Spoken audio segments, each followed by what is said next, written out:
Hello guys, how's it going? White Storm here, and today we are straight in with RLD versus Tilt, and also today I'm joined by Aubrey from the XL clan. Hello Aubrey, how you doing, buddy? Hey, hello, it's me. I was here last weekend with Zuzu, this time with White Storm, and I'm here to cast the match between RLD and Tilt. So immediately from the opening, we can see RLD mostly headed towards the north side of the map, trying to take quick control with the CS in the 113 there. Tilt mostly playing over the south side, sending the double 277 actually straight to the K4 balcony and trying to take early control there, and just the Eskongs being a bit defensive in the city. So kind of splitting the map here with RLD, and both are trying to take as much of the map as they can. So it looks like to me that the Tilt clan are going to be probably pressuring, looking for pressure on flag 2. How early do you think they're going to start attacking that? Whilst we I'm getting my my Well, words a little bit wrong, but I'm thinking like when you're in a clan battle, do you literally look at the time and go, right, 2 minutes has passed, are we in position, let's go, or do you just go straight for it when you see an opportunity? I think these guys are definitely just going to try to take as much of the map as they can. It's quite a big map, and it's very hard for the defender to defend everything. So they're just gonna feel them out, take as much as they can, and then they'll probably send the 60 TP on the cap, since it's got really good armor, and even the lower plate is quite troll, so Yeah. they can easily put it on cap and then start forcing reload to make a move. Yeah, so I'm just looking down at flag 2, and I'm seeing that they're going to be defending it with an E100. It's not got the big gun on it though, it's got the littler gun, pretty stock. Pretty standard these days to be seeing the smaller gun and higher DPM, but less alpha damage due to the HE changes from the last patch. What else have we got defending? We've got an IS-4, interesting mix-up of things. So we've got 113, E100, IS-4, and what have we got else? This mod is affecting me slightly. VZ55, 2 of those, Batchat 25 ton, and the CS63, all for RLD. Meanwhile, on the Tilt side, they're attacking with a 60 TP, Object 277s. That's 2 of those, 3 Super Conquerors, and a CS63 as well. So quite different teams. Interesting disposition of hit points between them. Some initial attacks between the 2 of them as well. Seeing the Tilt clan come off worse, evening out the HPs there. What's your initial thoughts about the positions that they've taken, Aubrey? It seems that RLD has realized what Tilt is trying to do on the one line here, so they've actually decided to reinforce the Batchat with 2 of their own heavies. And I don't think Tilt knows that the VZ and the 113 are there. I believe it's Osk and either Shark or Pyro. So they're both just kind of lurking behind him there. Yeah, I don't know if they're spotted at the moment, but yeah, the Batchats run for the hills, jeepers. Be interesting to see. If those 277s decide to go any further, they'll run into quite a bit of firepower here. So Osk has actually started to lay some fire down the range towards the 277, so he's making himself known, or at least he's signaling to the 277s that somebody else is defending with that Batchat 25 ton. What's happening in the rest of the map? So far, I don't see too much in the way of jostling for position. Potentially a Super Conqueror coming up to join the 277s. Oh, Siki is actually taking a small risk here, because he could have been spotted by the E100 if he was a bit too close here, because the street kind of exposes you to it. But he's just going to move up towards the cap circle, and also make sure that he has shots on the 1-2 line if RLD decides to push those 277s out. And on the north side of the map, there's still this stalemate between the 2 CSs. I don't think either of them have been spotted yet, but they must know that the other guy is probably there. But now we see RLD making the move. They're sending Osk forward, and he's still being supported. They're just trying to see what Tilt is up to and trying to waste their time. We're already halfway through the battle. 5 minutes have passed, and I think RLD has this completely under control. I think they do. I think now that they've gone best part of 2,000 hit points ahead, that really the onus is on Tilt to actually make a move or make RLD make a mistake. But Absolutely, absolutely. this is And interesting, very interesting, because one mistake will decide this. I feel. Sylvester is actually taking some damage here. Could have taken a little bit more. He's trying to trade onto Girls and Panzer here in the E100, but he's actually a bit supported by Sofia in the IS-4. Now Tilt is actually rotating the CS away from the wide flank. I think they're going to pull him towards the city or towards the 1-2 line, because I feel like the win condition for Tilt is on the 1 line actually. Indeed, and the And there is actually 277s are fighting happening coming on the 1 in, line. coming into pressure now. Both of them are outnumbered by 3 tanks, and unfortunately, the first kill for the 277 goes to RLD. Yeah, so RLD realizing here that they did have the overmatch here on the 277, and they just went to pick him up. They waited until they had every bit of information that they needed, making sure that there's no S-Conks that could turn the fight here, and they just went for the overmatch and picked up the kill. And they're trying to pick up marches here as well. And do you know what? That's fantastic. Keeping the gun in the game from the Batchat 25T, rightly backing away and staying in the game. Meanwhile, the 277 looks like he's about to be picked up by Osk. Oh, he misses it. He misses his shot. He's gonna get punished by that because there's a CS63 here from Ice Sunny who's punishing him constantly. And rightly, Maresk pulls back, drawing them into a crossfire. They can no longer push that, and they're currently capping out on one of the bases. Looks like base 2, but it looks like they've got that under control in the far center of the map. But Marches should actually be getting picked up by some shots from the city. They could actually pick him up, but they're too busy fighting here. So Siki now is getting ganged up on, and he does go down, but not before Girls and Panzer actually falls. But even still, it doesn't matter. RLD actually has 6 tanks in the game. Tilt only has 2. So really, in my opinion, clean defense by RLD. Very clean indeed. They set up the trap, and they waited for the information, and then they punished. You know what, though? That was a fantastic show of understanding the situation. They did rotate a tank round. They placed the 2 tanks down there in D1 who weren't spotted, drawing them in, and then absolutely ruthless execution there. And here you go. Look, the CS63, 1 shot, and he's going to be falling very shortly to the other 63, more than likely. Very clean. That was a great match. Absolutely brilliant, Aubrey. Yeah, I'm really happy with how RLD actually went for this. They didn't take any unnecessary risks. They probably could have taken the fight onto the 277s earlier, and they decided not to. They were very mature about it. They decided, let's wait for the information. We'll do it when we are sure that we'll win. And that's the game win there. You know what? And the patience there that took, I respect that. You know, that is cool as a cucumber going into that match, being patient, waiting for that fantastic opportunity, and then executing it. You know, 3 stages of the actual last part of doing the execution of it. That's definitely the hardest part. Certainly in my short career in as field commanding, very, very tricky. Getting all your guys singing off the same hymn book, that's fantastic. Alrighty, let's look at the damage here for the teams. And wow, Sofia getting in there for RLD with 4,149 hit points. I can't even pronounce half of these names. Pazuri, 2,820. Pirihiri, I can't even say that. 2,394, fantastic. The 1 death on the RLD team, Girls und, he got in the E100 there, picked off right at the end, but he still managed to get in 2,374 damage. Underscores NK managed to get 2,290 in the CS63, and Is Shark managed to get just short of 2,000, and Osk in the 133 there, the 113, sorry, getting 1,845. Meanwhile, on the tilt screen, it looks like Maresk managed to pull off a decent run of 3,487 hit points. Siki and the Super Conk getting just over 3,000. Quink, I presume that's how you say that, 60 TP. He managed to get 2,405 damage. Ice Swanee. Somebody likes his ballet. Ice Swan. Swan Lake. I don't know. CS63 managing to get 1,095 damage.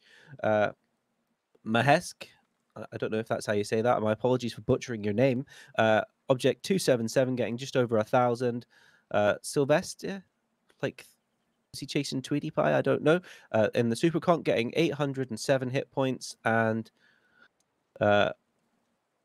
OKH66 getting 380 damage. I mean, that's a poor show by the Super Conquerors. Maybe not quite getting into the right position by Tilt. Maybe not being able to capitalize and use that good DPM. Yeah, But like we said, it's definitely a case of that, to be honest. yeah, I think it mostly came down to them not having enough to deal with the Ice 4 and the E100 in the city. They were yeah, both in basically optimal positions. The E100 a bit further back because he's not as quick, and the Ice 4 was actually pushed up quite far and able to trade from the hold down position. So that was really well done by RLD, actually. Really So good to use of those things. overall, we've been seeing a lot of the guys either going straight into the two cap and trying to take it by force. So we've seen a lot of the guys fighting on the one line, and it really being decided in that flanking maneuver throughout. Is that seems to be quite a common theme. We've not really seen it throughout the tournament so far. Many players, like many teams, just literally heading off against each other. People are really taking this seriously, which is fantastic to see. Tactics are coming out, and it's quite a varying amount of tactics. Yeah. Wouldn't you agree? It's actually very interesting on Ghost Town. There are two approaches. Well, there's a third, but the two most common are going for a straight fight as the attacker, just going straight for the center of the two cap, trying to catch off some tanks there with your overmatch because you're gonna send the whole team. And then there's the second approach we saw today already, which is where Tilt went for the 1-2 line, but they sadly just didn't have enough to actually win it, because you want to actually remove whatever tank is there and then just keep the control so that the defending team cannot get it back, and then you can actually start capping. That's the second approach. And the third approach is the north base, which is a possibility. We have seen teams going for it, but it's not as common. Yeah, I mean, that high ground behind it makes it super easy to defend. So to me, the one base is a no-go. If guys manage to pull it off, it's normally during a rotation or a last-ditch attempt. I personally, it's not my favored base to attack. I like the idea of going balls deep into the two cap as the attacking team and just slugging it out. I really do enjoy just the aggression. So it looks like both teams are ready for the second match. So we're gonna have Tilt on defense this time, and RLD on the attack. So we're going to start in a few seconds, and let's see what Tilt actually has prepared for the defense. Alrighty, let's get stuck into that map.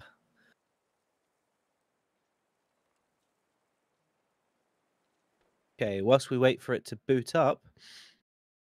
So we've seen two very patient teams slugging it out. I wonder if any of them are going to go for my personal favorite, where you just go super aggressive and get stuck in. Let's have a look as we go into the countdown. So on the RLD side, we've got an AMX-50B, E100, IS-4, VZ-55, two of those, a Batchat 25-ton, and a CS-63. Meanwhile, on the Tilt side, we've got 60 TP. Wow, they've gone 1, 2, 3, 4 Super Conquerors and 2 CS-63. So they're going for position, speed, and DPM. Meanwhile, on the RLD team, they're going for what looks like pure alpha or burst damage with those two VZs sitting there. That's 1,000 damage each they can put out. And that clip magazine there from the 25-ton. What's your initial impressions, Aubrey? So, just judging by the setup, it looks like the heavies are just going to control the city, while the CSs are going to try to either take north or south control. So we see Sani and Meheshka actually going for the K4 balcony together, because they can actually win every 2v2 they should face there. And now RLD is looking like they're going for a slow play here. Just defensive on the K line, but actually more aggressive on the north than Tilt was on their attack. And it looks actually like NK is going to be able to realize that Tilt doesn't really have any tanks there. There's no one in A4. If NK makes a run for it and he makes it to the A4 balcony, they'll actually have a lot of map control for really I can see those two Super Conquers, Maresk, and if they sit there, if the Super Conk sits there in C4 and the CS-63 does manage to get to A4, he can pick him off all day. So it's going to be interesting if they actually do spot that. Oh, we see a bit of a rotation down there in J1 as the CS63. I think he's going to be rotating round to just have a little look-see, make sure, because I probably would suspect that the Super Conqueror down in C1 of Maresk has been spotted by the CS63 underscores NK. So yeah, it looks like he's I am moving a bit into cover. surprised, to be honest. I'm very surprised that that Tilt is leaving this open for RLD to play with here. It's not Yeah. really the kind of freedom that you want to give the attacker, and it only takes one brave man to take this balcony from them. But we see already Maheshka is being sent back to A4, just covering the gap, the only gap that they really have in their defense. And this actually means that Sunny also has to fall back, since he can't really hold the K4 position by himself. No. So Tilt deciding, you know what, we don't really need the south that much, and we're actually more invested in the north part of the map. We actually want to keep that under control because there's quite a bit relying on that. Yeah, and I think even though they've given up the K line, I mean the Super Conqueror in G4, I think he could probably hold that, or at least spot them, gain the information, so that the CSs can then rotate round if Absolutely. they need to. A bit of rotation here for the side of RLD. Girls in Panzer is actually starting to flex around the south a little bit. He's actually going to try to see if there's still anyone up there here in K4. And he should know that he's not getting spotted. So probably the call will be for them to send Osk in the bed chat to take the K4 balcony and just slowly start doing what Tilt was trying to do last game. Sofia does take a hit here from, I think it was Marches, taking a shot from the S-Conk, but those things happen in war. So Yeah. I've just noticed Mahask is actually he's actually taking fire, although it's not connecting, from the VZ in Is Shark. And also, whilst he's trying to feel out and see what the other CS63 is doing, is opposing number. So that's interesting. Maybe they're trying to draw these people out of this balcony, as the VZ nearly connects a shot there onto Mahesk. So he's literally just firing shots down range relentlessly at him, because the CS63 knows that he's there. Yeah, NK must have figured it out. Like, he's getting spotted and there's only really one bush, so he's probably told Shark, hey, try to put some blind shots in. Maheshka was actually very careful to take a bit of distance from the bush, so it makes it a bit harder, and Shark just trying again, misses both blind shots because Maheshka has taken precautions this time, actually gone away from the bush. This is high-level play, high-level communication. This is fantastic to watch. Absolutely brilliant. And obviously, guys, communication is key throughout this. All of these guys are going to be screaming at each other, and it's how they convey all of that information during these very, very tense times, because both these teams don't want to lose. As we come into the 5 minutes 30 through the game, we're seeing 5 minutes 30 a indeed, very, and very I'm cagey. actually a bit surprised that RLD is taking it so slowly. They've been given quite a bit of freedom by Tilt, and only now are they actually moving over the south side of the map here. Anytime now, the E100 of Girls in Panzer could get spotted by Ice Sunny, and he should be able to relay to his team that somebody has taken the G1 position, and that there's someone in the bushes there. But I don't see why Osk is still this passive here in his bedshed. Oh, well, just as I say that, he's actually decided to move, and he's taking Shark with him. That's it, yeah. So Shark has completely rotated round, whilst the Bat Chatter begins to make his way up to the Crow's Nest down in K3. So it'd be interesting to see.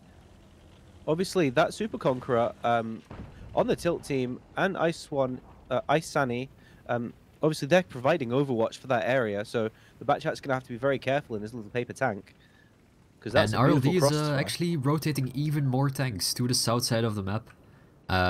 Probably Pazuri in the 50B is going to join Sofia in the city here. So we could be looking at a 3 minutes all in. Very much, and I think that's actually kind of getting forced here. RLD kind of took their time. I don't know if there was maybe even a disconnect that they had to wait for somebody to log back in, because they didn't really do much in those. Oh, the blind shot comes in onto Osk, and he loses a whole chunk of his hit points there. But Sunny is spotted for it, so he actually got spotted for firing that shot. But Shark is just bombing it down the river here. He's making it happen, getting that's punished. For sure. He should be and getting if he takes this position, Ok is actually in deep trouble. If Shark actually goes into the next dip here onto the railroad, he can actually start shooting Ok in the back here. Right now, he doesn't really have the greatest of shots, but if he actually makes the commitment and starts putting shots into Ok, this might be the opening. Even though it's only 3 minutes left, this might be the way that RLD gets back into this game.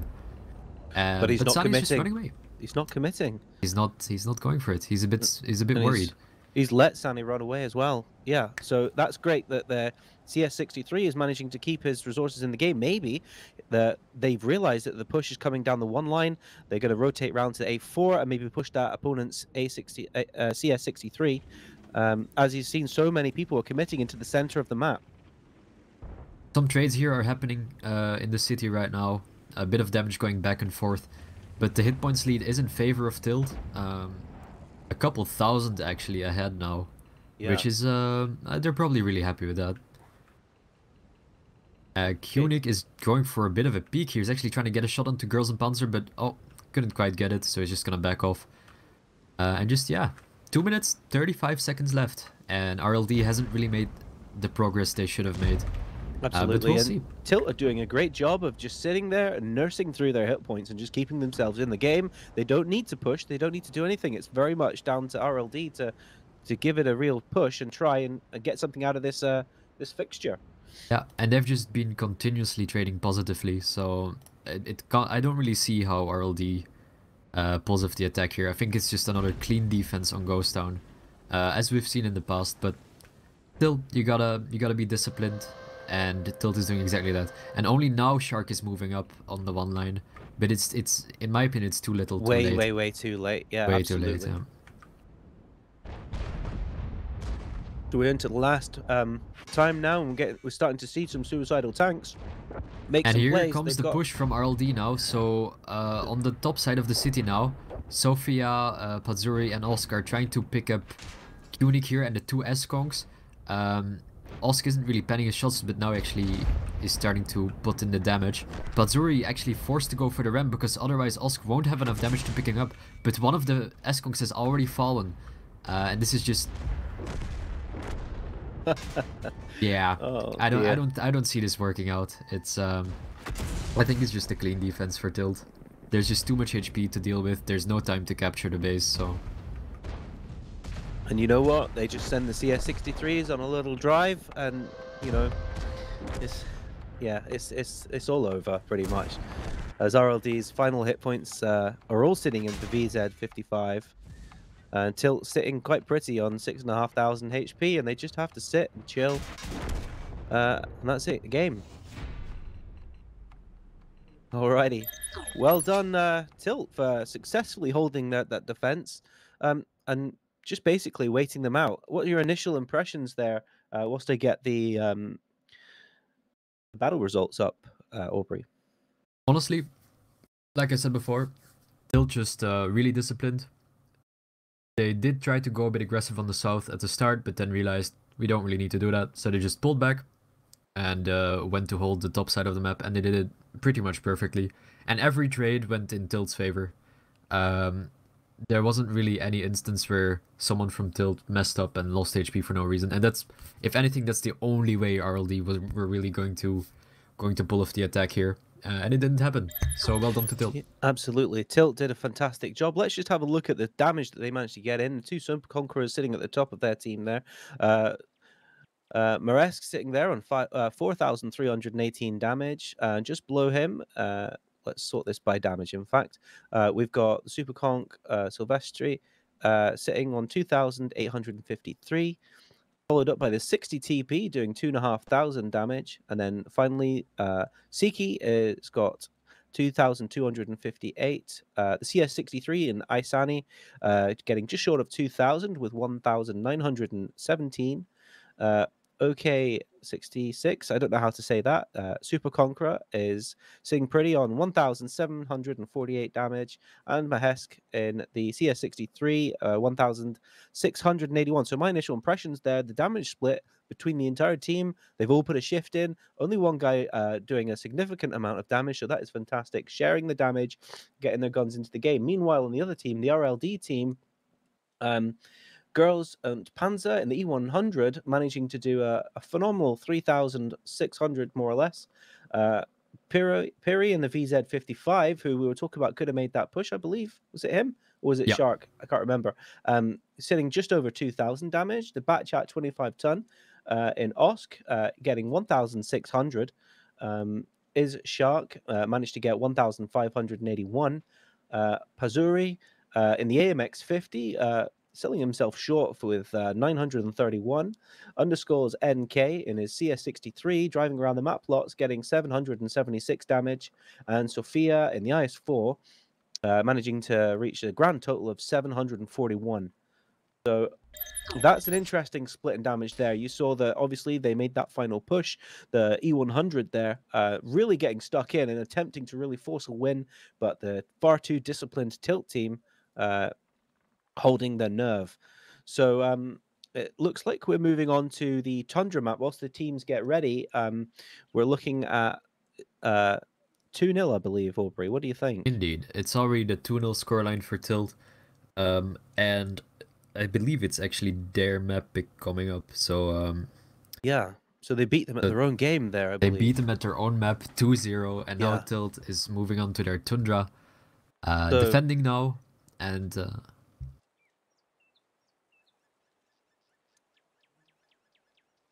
yeah, sorry, it is indeed the 1-1 scoreline. It's not 1-1 square. It's My 1-1 apologies. scoreline. Yeah, Xander came in here to confirm it. So both teams actually picked up their defense, and we're now moving on to Tundra. Ghost Town is a 1-1 map usually, which means that there's one side that's really favored, and we could see here that the defense was really strong. Both teams just doing what they had to do to win. Tundra is an entire different story. I feel like on Tundra, both teams have a pretty good chance to win. Yeah, definitely. I mean, quite an undulating amount, so it'd be interesting to see. Do they go for Ridge Riders or do they go for pure DPM? What do you think the meta is really for the tank that they'll be choosing on this map, Aubrey? For the tanks, it really depends on what you're trying to do as the attacker or defender. As if you're trying to play it slowly, we've seen Tilt in the past going for an approach with 60 TPs because they can slowly grind out the defending team.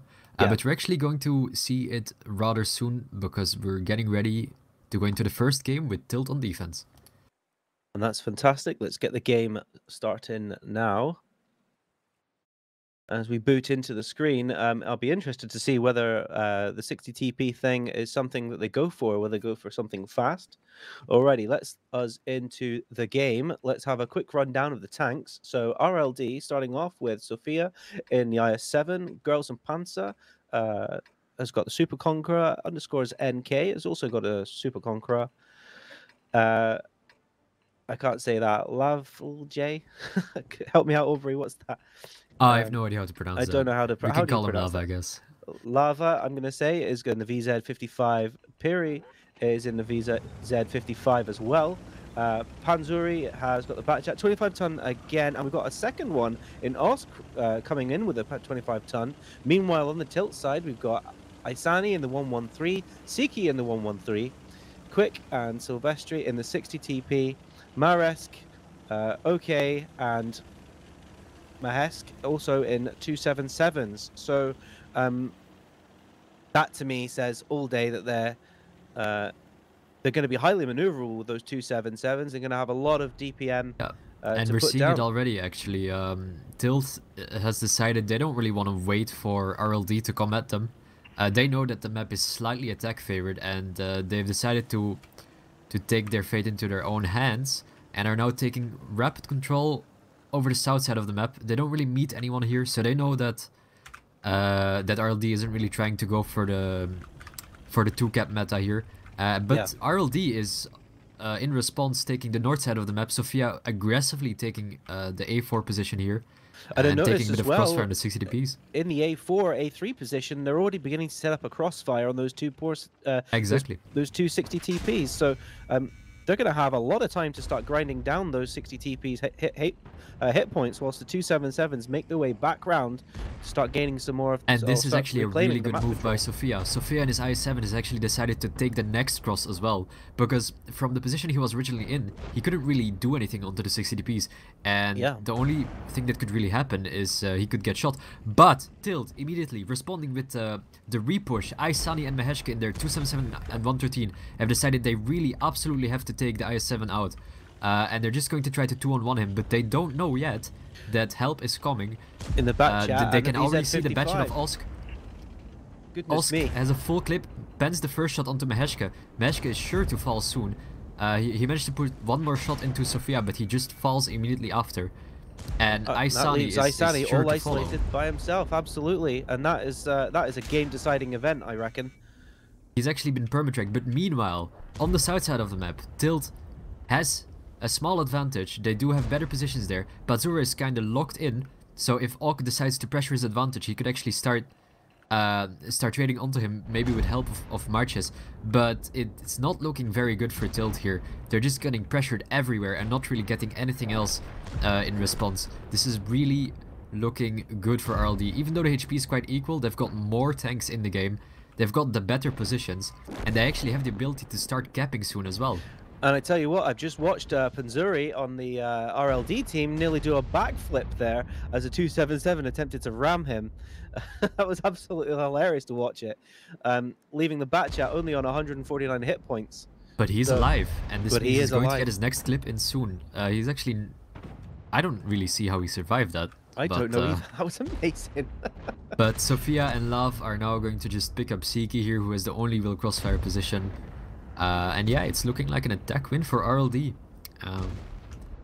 Really well done really well done by them, actually. So breaking serve, effectively, if we're going to go back to a tennis analogy, if they're winning their attack.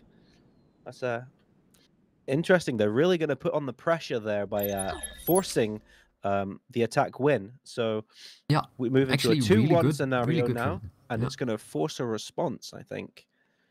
Is this going to change the tactics from the opponent's team, Aubrey? Or do you think I'm generally not... I'm really not quite sure. I still believe that Tundra is a little bit attack-sided. So the attacker has more options. The defender usually has to... If they want to win, they usually have to make a gamble somehow. And it didn't work out for Tilt. We saw Tilt try to take the fight on the south side of the map. There was no one to fight, and they lost the north side, and they lost... The repush didn't work out, so the gambles didn't work for them on defense. Yeah. So I believe that if they just play it well, they might actually still pick up their attack, and we could go to the tiebreaker. Yeah, and I'm just looking at the damage here. So I'm going to quickly run down RLD's damage, and one thing that strikes me is they're all pretty similar. So Osk sitting at the top in the batch, 25 ton, amazing amount of damage here, 3,909. NK managing in the Super Conqueror to get 3,537. Sophia sitting at 3,047. Girls and Panzer in the Super Conqueror, 2,272. Lava is sitting here with a VZ55, getting just over 2,000. Panzuri in the Batchat 25 ton, getting 1,649.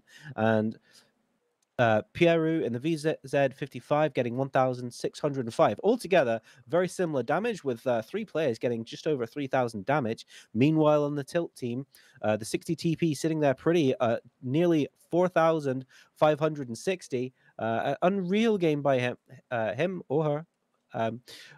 The next tank down, the Object 277, getting 2,890. Isani getting 2,559 in his 113. Siki also in his 113, getting 1,684. Whereas Maresk in the Object 277, just reaching over 1,000 with 1,093 hit points of damage. Silvestri sitting in the 60 TP, doing only 782, one shell of damage. And Mahesk in his 277, getting 475 damage. That is interesting. You can see how certain tanks there were completely destroyed, not able to get out very much damage at all. The spread very much in the favor of RLD and the winners of their attack. I have to say, the standout for me is Sylvester. He was usually the majority of that game. He should have been fighting at close range, right? He had, I believe he had 2 Eskongs right in front of him. They were fighting him. Yeah. And he was able to hit them. So he hit all of his shots. He fired 4 shots that game and only really penned 1. That's not really acceptable. Now, this could come down to circumstances. He could have been shooting at hull down S-Kongs. Hmm. But that kind of speaks for the reliability of the 60 piece gun. It's, Absolutely. And I'm yeah, seeing here in his stats that he's only fired 4 shots and only managed to penetrate 1 of them, explaining his exactly. damage score there. So, but if I look at that, damage blocked by armor, 0. Now, I don't know if that's my mods being weird, but is Yeah, that it's the right. He case? didn't. His armor didn't really block anything for him. Um, Now this could speak for RLD just really being good at penning their shots. I Certainly don't really showing a think lot of personally. I don't think discipline it there, matters that making those much. Though. shots count, though, doesn't it? Yeah, Um, exactly. you know, people really being sold on the tactics and making them work. You know, really paying attention and being professional in what they're trying to do, which is fantastic to see. Yep. Both teams are ready. Alrighty. So we're actually going to jump into Tilt's attack now. So we just saw Tilt lose their defense to RLD's attack over the north side of the map. So let's see what Tilt has in store for them.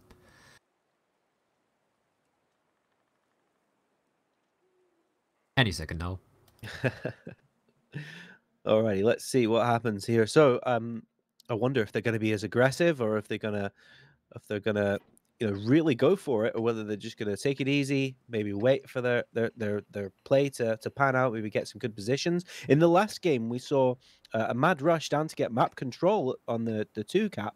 I wonder if that's going to happen again, or whether they're going to all the fighting is going to be in the 1 side. Let's have a look at the tanks that they've chosen. So RLD, Girls and Panzer has got the Super Conqueror and Sophia and NK all going in Super Conquerors for that raw DPM and ridge riding ability. Meanwhile, Lava and Pieru both going in VZ55s, Panzuri in the backchat 25 ton, and Oscar in the 25 ton. On the other side of the map, Tilt are sitting with 2 60 TPs with Quick and Silvestri. Maresk is sitting in the IS-7, Siki in the Kramvan, interesting choice.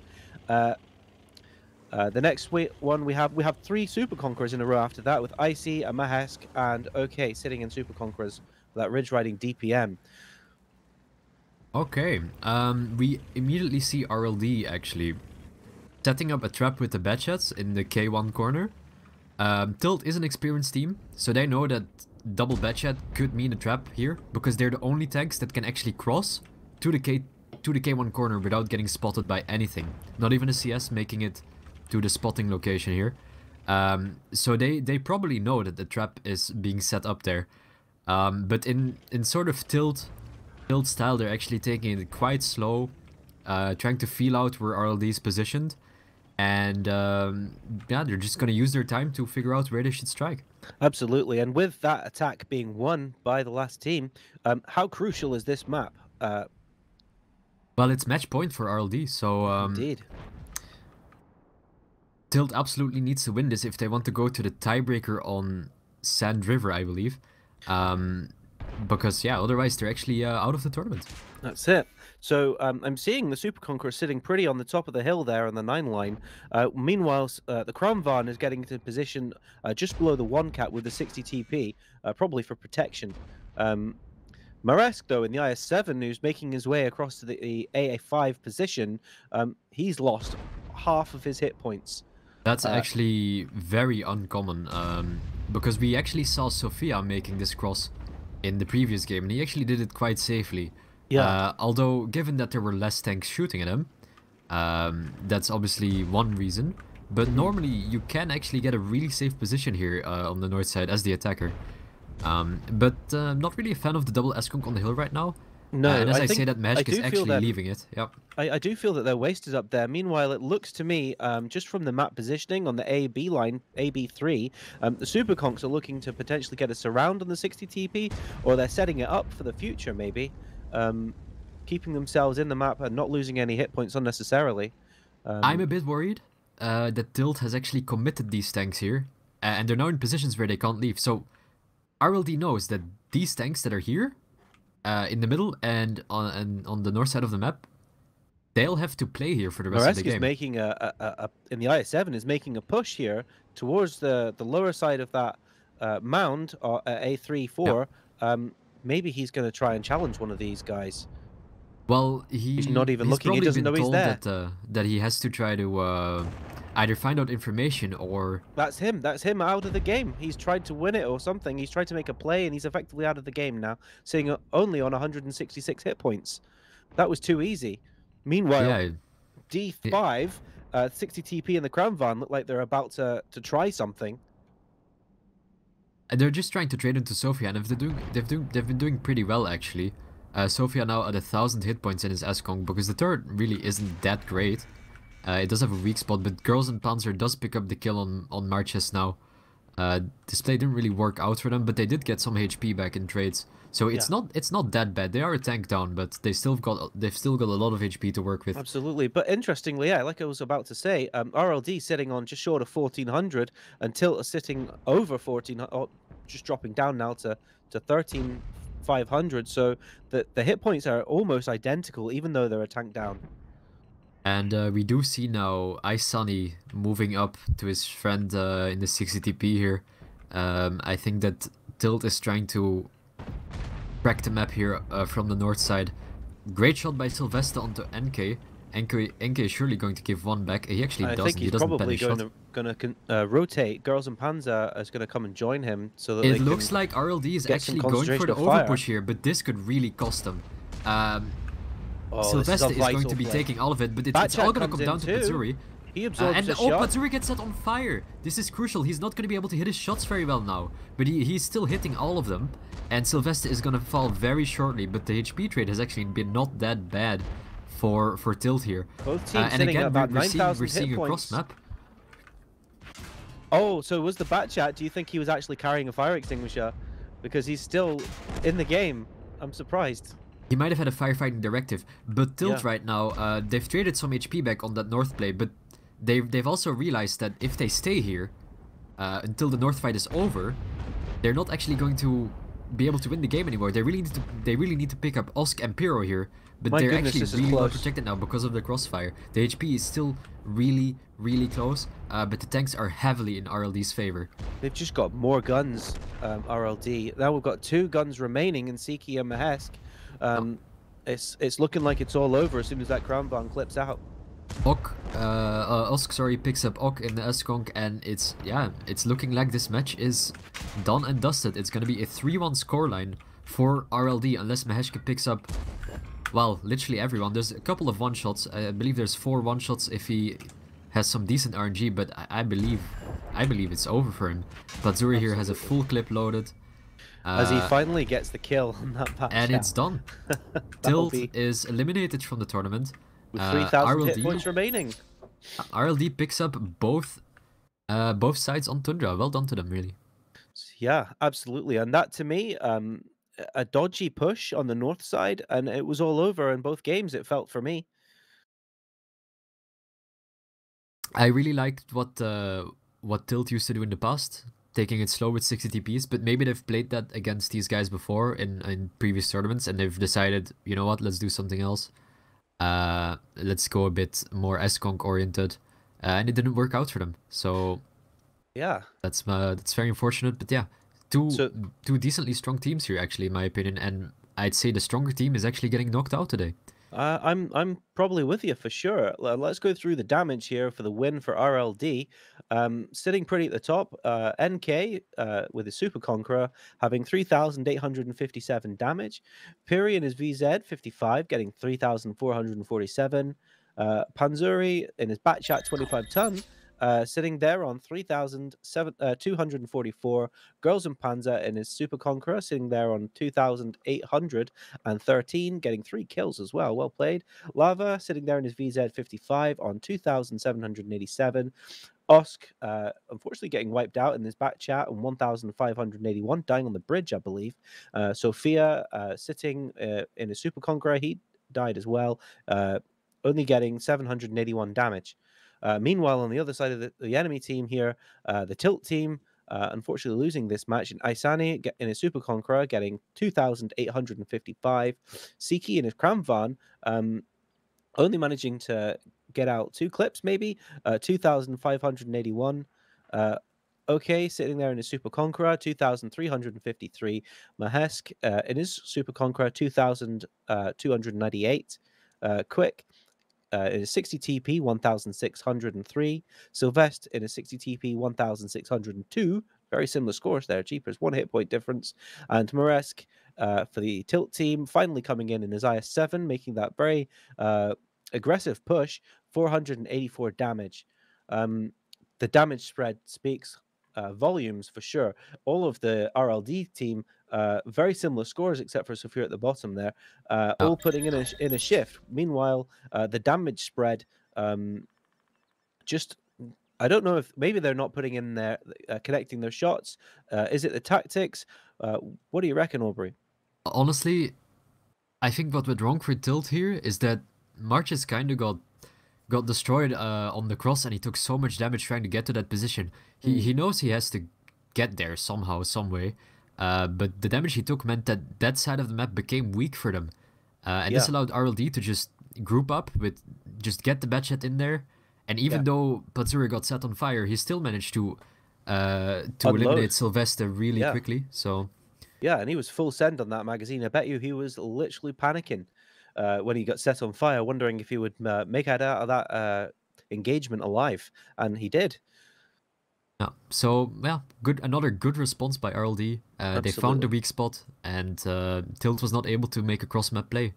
So So it's not an ultimate drubbing though. I mean, what are we talking? 3-1, the final score there, yeah, or the score so far. How are the teams doing? Are they beginning to drift away now? They're all finished. So that is the final game for this fixture with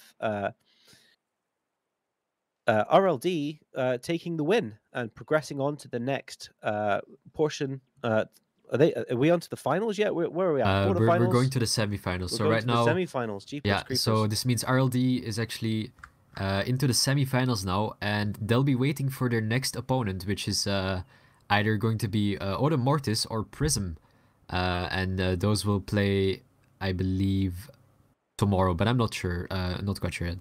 Um, Yeah. so yeah, but we have got another match lined up tonight.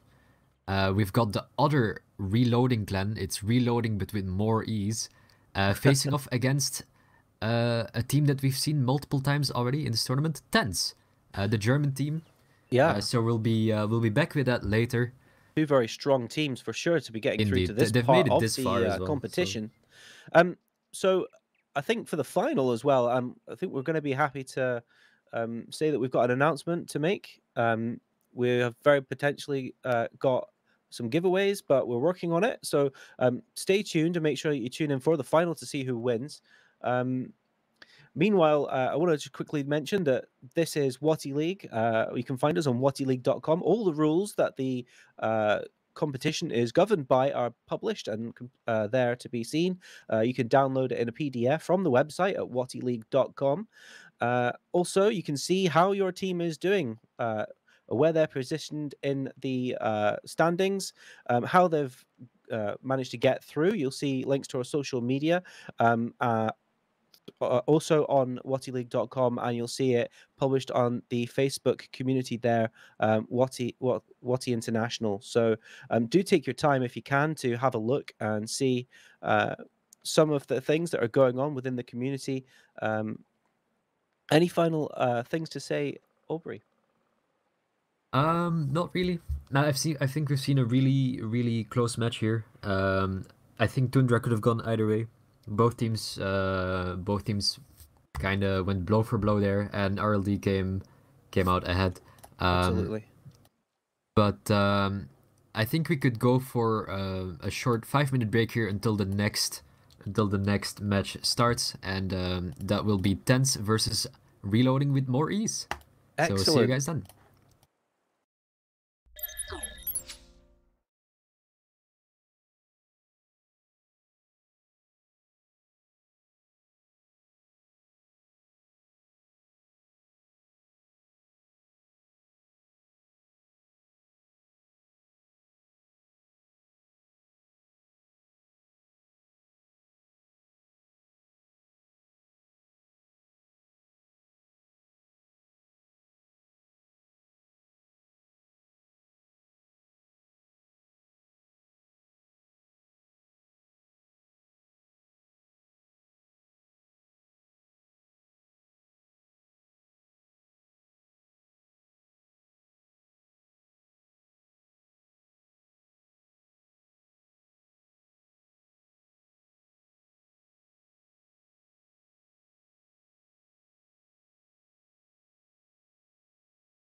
Alrighty, welcome back. So, for the guys that have stuck around and ready to watch, we are almost ready for the second fixture of tonight, which is Tents against Prism. And whilst they're getting set up, myself and Aubrey have got a fantastic announcement to make. As I alluded to earlier, we have a giveaway for the final.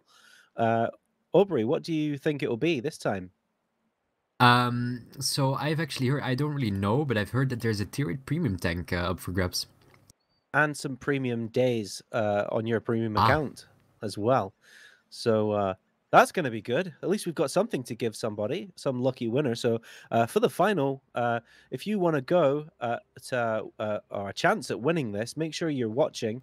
Um, so I'm not sure what the actual tank will be, though.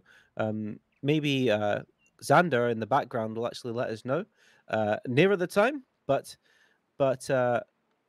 for now, all you guys need to know who are watching is that we do have a giveaway. It will be a tier 8 premium, and well done to the lucky winner, whoever that may be at the time when they win it.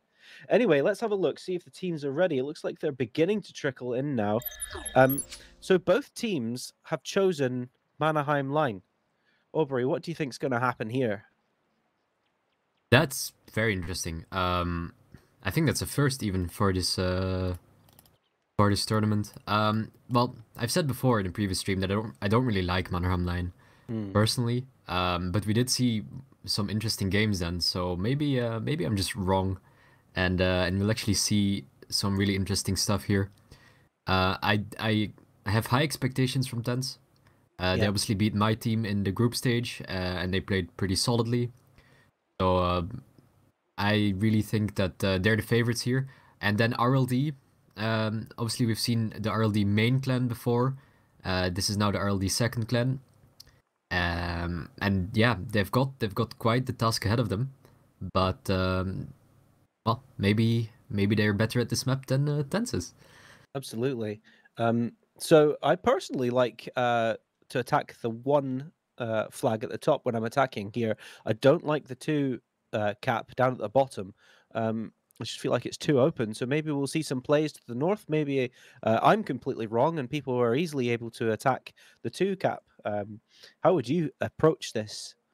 Well, again, not a map I usually play, but from what I've seen, last or 2 weeks ago, we had a match between Prism and Reddit, and both teams on Mannerheim line decided to actually go for the North play, as you said. It seems to be the favored cap to go for, to Hmm. either, well, force mistakes from the defending team, Yeah, or to work the angles onto anything that's defending on the south side. We saw quite a bit of emphasis put on the balcony position that overlooks the one cap. So there's a balcony yeah. next to the two cap that kind of overlooks the one cap circle, and we've seen some emphasis on trying to get rid of whatever there is stationed there for the defending team. Um, but these teams are quite experienced, so they'll probably have their own way of trying to break the camp here. Absolutely, and there's so many opportunities for cross-firing positions onto either of these capping areas. Although I personally feel that two is the weaker cap to go for. Um, the one line cap, the one cap at the top there. There's so many different corridors to get to it. There's the low ground, obviously. There's the high ground that you were alluding to there, the balcony. Lots of areas, lots of rocks where you can get hull down and behind, so that you can put pressure on whoever it is that's trying to make a play for there.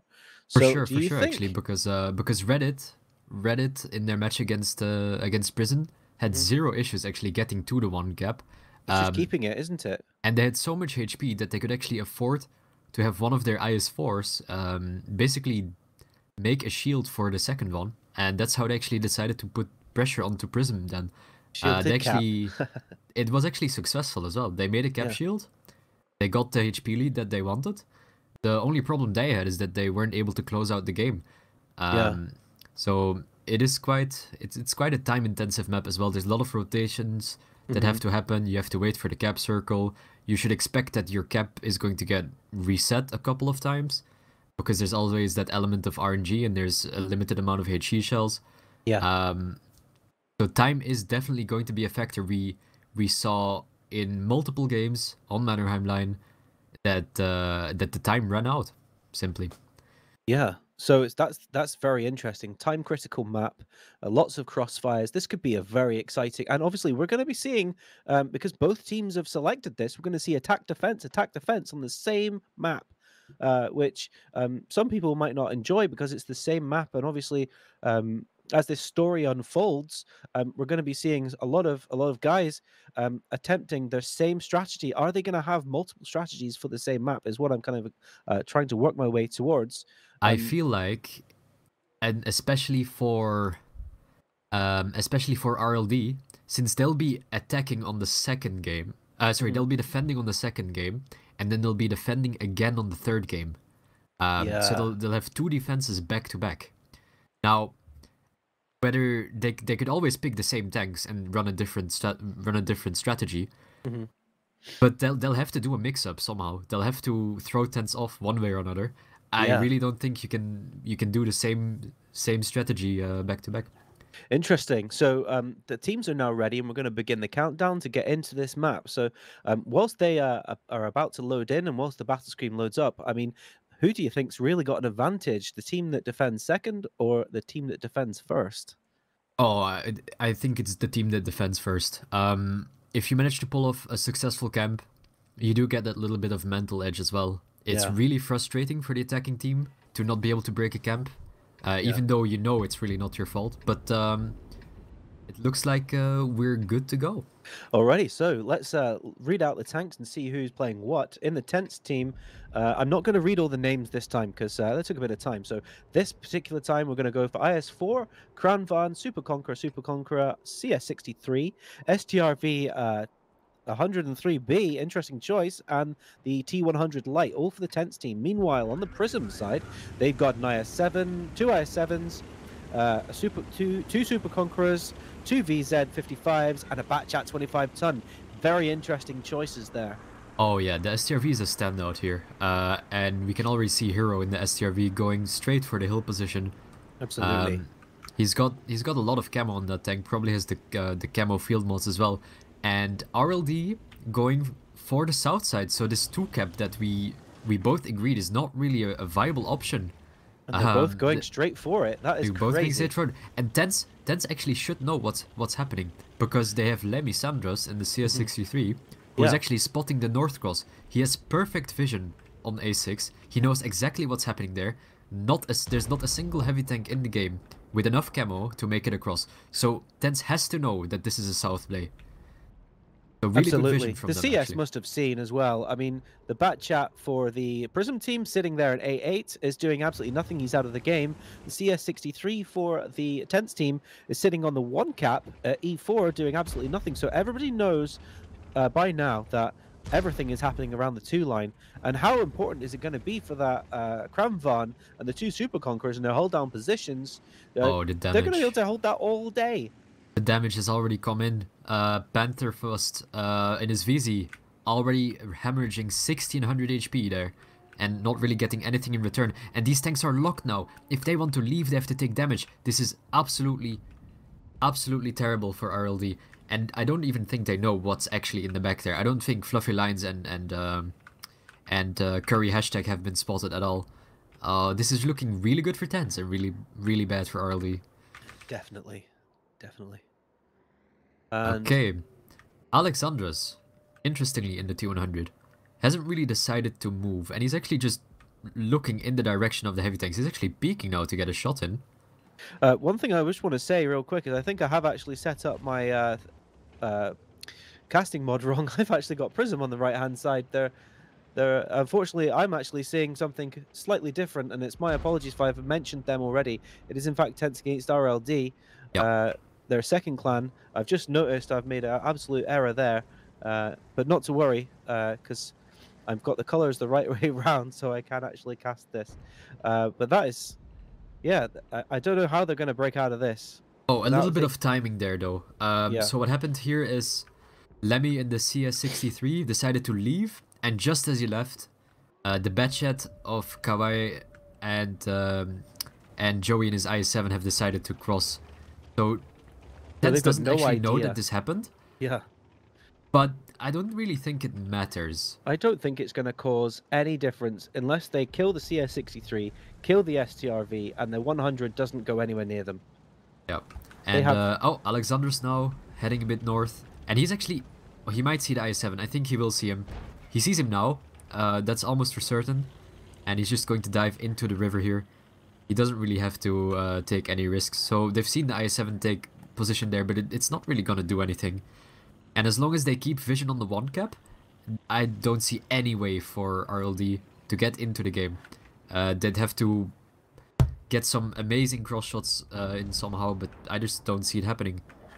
No, me neither. And do you think the VZs are actually going to be able to get out of there? Do you think they're going to be able to rotate? Oh no, because they're I think trying. that's it. And yeah, like I was saying, they have to take damage for it, and well, and they have. And they have. Look at that. I mean, the difference in damage is only 1,000, but it may as well be 10,000 at this point because the rest of the tanks are locked in. There's no way they're going to be able to rotate. Okay, MV taking a bit of a risk here, so he decided to go through the water here to move up, and he actually, I think he was like 4 seconds away from drowning, but he knows what he's doing. He's actually made it across, and he's now going to just play this really powerful position here. You can abuse this position in random battles if you want in your crown. You can just balance on the edge here like he's doing, and you can actually start working those 15 degrees of gun depression, and there are amazing tanks turret. that he can literally just clip out as well. In that VZ Panzer first, he could literally just clip him out if he tried. But I believe he's just been sent here to sort of pressure up, posture up basically, absolutely. And get a tighter grip on these tanks here. They cannot leave now. Now it's basically impossible.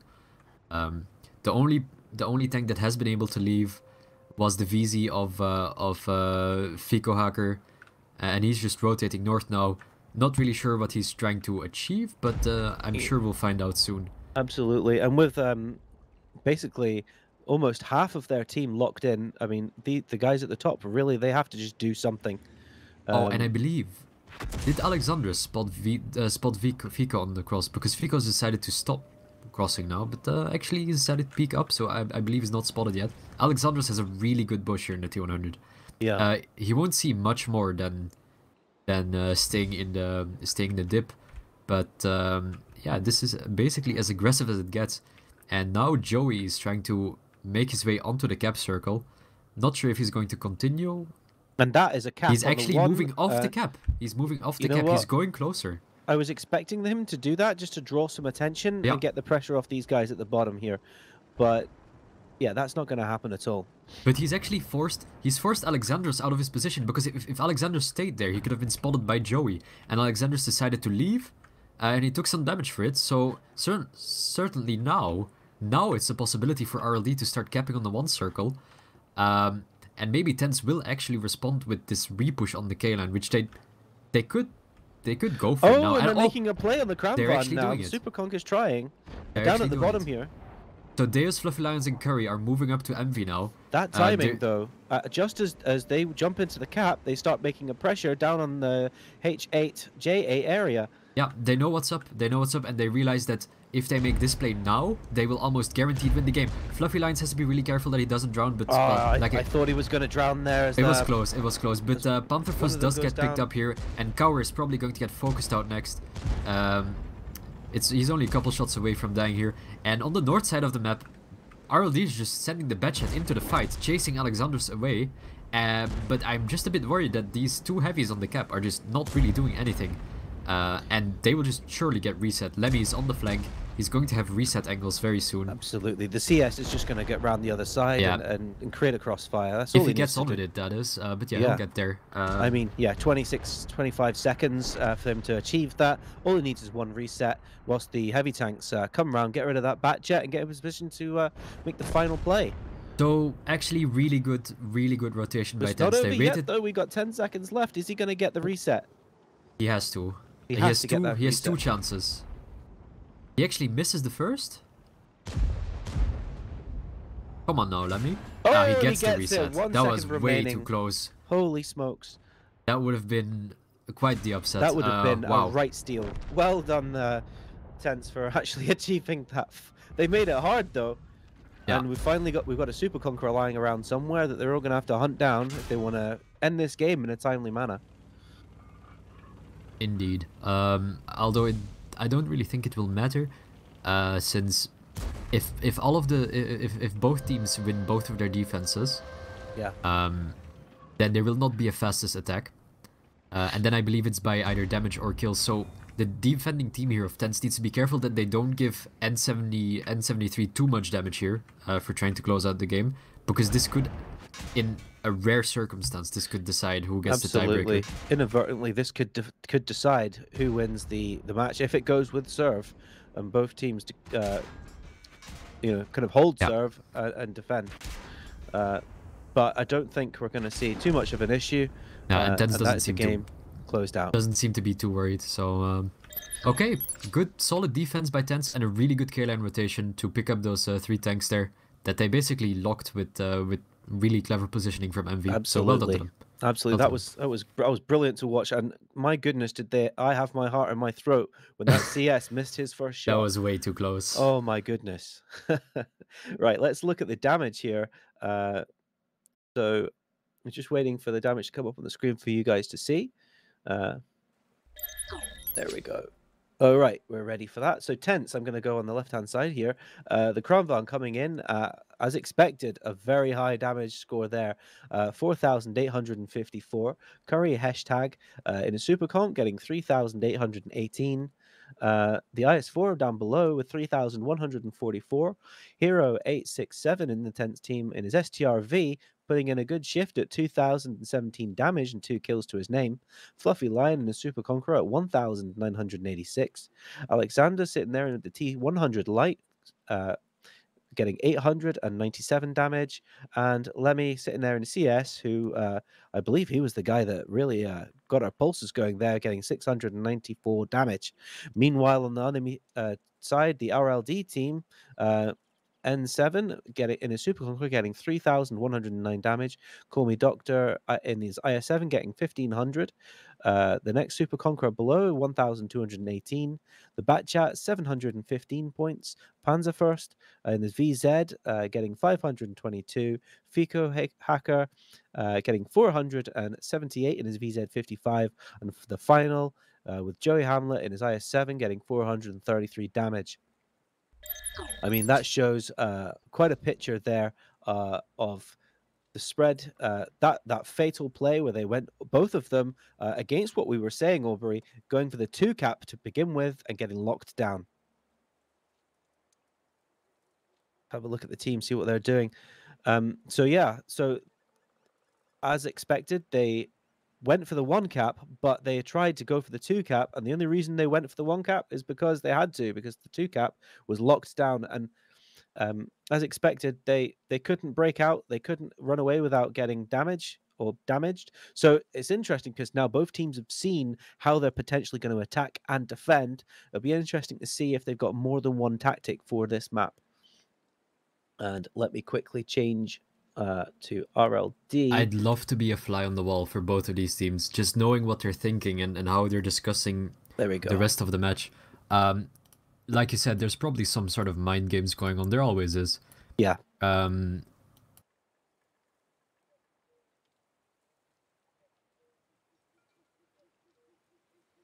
my apologies. Somebody needs to move me across. Right.